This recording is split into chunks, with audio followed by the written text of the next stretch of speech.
Yeah, so as a couple of years ago, both men and women had started serving equally as conscripts in the Norwegian military. So obviously going from a very masculine workplace and all of that to having actual women being roughly, like the goal is 50-50 ratio. There's a lot of things that have to change, both the way you talk, the way you act, and also the things that you can do pretty much. You have to be much more considerate, which is a good thing, because a lot of that masculinity was very toxic. So for conscripts, usually they sleep in rooms of 6 people, and they would just mix up. They could be 2 girls and 4 guys living there, or two guys and 4 girls living there. But given that it was such an early stage, they also gave the women the option to just live with women. There wasn't really any difficulties with that. Obviously, certain things are different between the genders, how they interact between each others.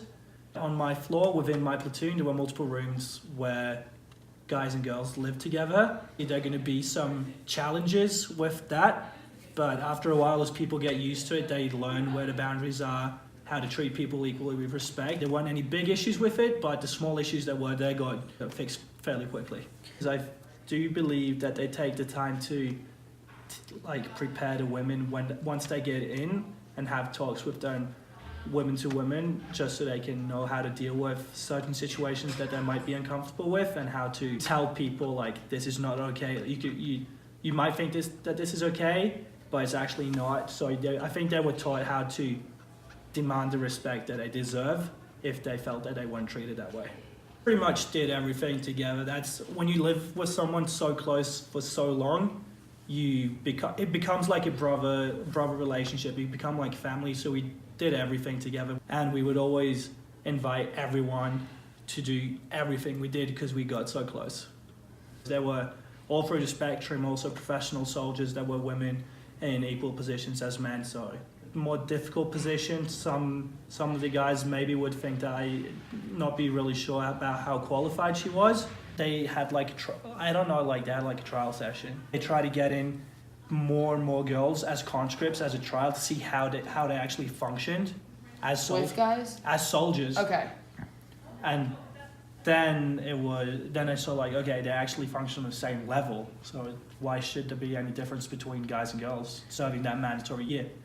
Well, I think that's the whole thing, like, women aren't as strong as men.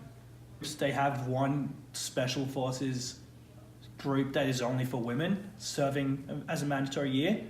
Reason for that is, like, often in Middle Eastern cultures, you see that women are only allowed to talk to women. So they saw the necessity to have women that were special forces, they could talk to those women in special forces roles. But other than that, like, they would be equally integrated in everywhere else. Very often you see that they don't really apply to the most challenging groups because they think they can't make it, because they think they're not good enough to be in those units. So often they will go for like easier services because they don't think that they can make it. Any of the girls that I spoke to said, I didn't even bother to like try and get in there because I assumed that I wouldn't get in. So they were just like content being somewhere much easier. As long as they put in the same effort, they can do the same thing as a guy could. But I just think they're just used to hearing that like guys are stronger than girls, guys are smarter than girls, like all of that. Yeah. And when it came down to it, like especially in the military, they just thought, okay, that's not for me. I'm a girl, and just automatically assumed that they wouldn't get in. Like the military has that mission to put the people where they deserve to be and should be because they're in good shape.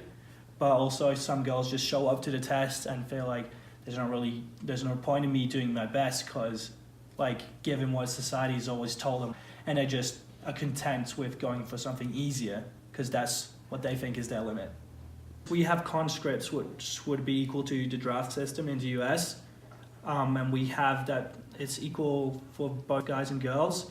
It does help us realize, I think we know, especially in the military, we know what women are capable more of than maybe you do in the US because since there aren't drafts, like people don't get pulled in, and then for that reason I feel like a lot of women choose not to serve in the military because it's such a masculine environment versus in Norway where they have to serve, so it's been adjusting.